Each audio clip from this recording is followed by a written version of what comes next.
topic of democratizing knowledge with AI. There are opportunities, there are barriers, there are problems. So let's look at them.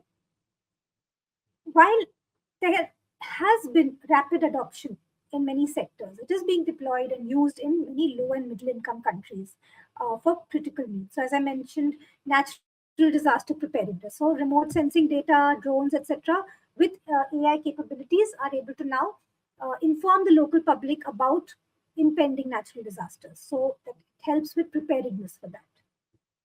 Farm management, so pesticide use, so pest surveillance, um, fertilizer use, again, any kind of natural calamity that's about to come, meteorological predictions, things like that. Uh, AI capabilities are really helping. And disease management, epidemic management, etc. So these are some examples how, in some key sectors, AI is helping.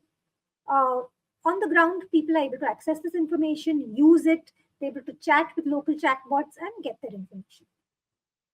But of course, the primary hurdle remains of the digital divide. Where electricity is a problem. Forget about internet.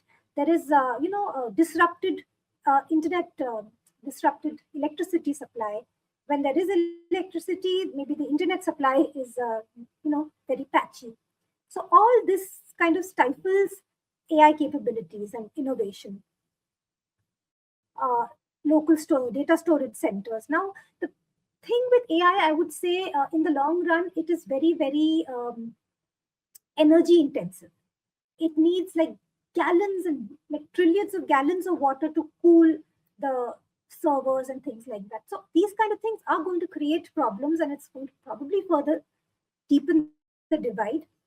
So we have to come up with solutions for that as well. AI tools are expensive.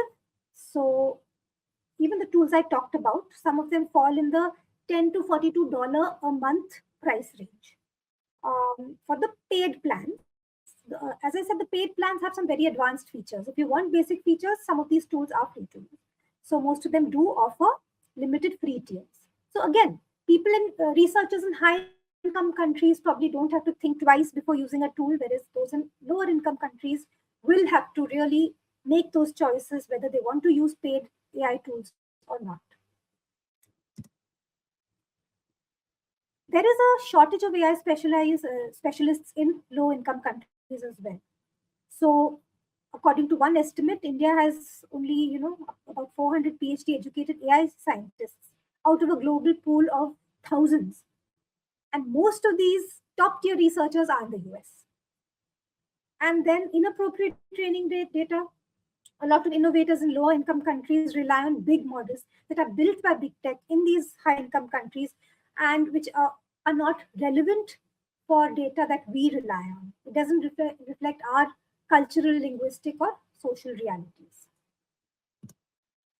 So what we can look forward to is that while the default trajectory favors English, and at least for us in India, many of us are English speaking, and income wise, I think slowly our economy is also doing well.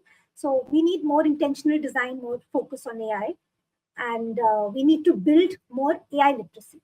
So academic institutions and people who are hesitating or who are skeptical, they need to overcome that and learn about responsible use. More than shunning it, we have to adopt it, we have to accept it, but learn about how to use it ethically and responsibly. On the topic of democratizing knowledge, there are open access journals, there are preprint servers. All these are also really, they worked as a game changer in opening access to information, knowledge, and not peer-reviewed literature. Preprint servers are still not peer-reviewed, but they still open a window to current research. While language barriers are real, they are addressable, and people are working on it. And there are a lot of community-led data initiatives that are happening.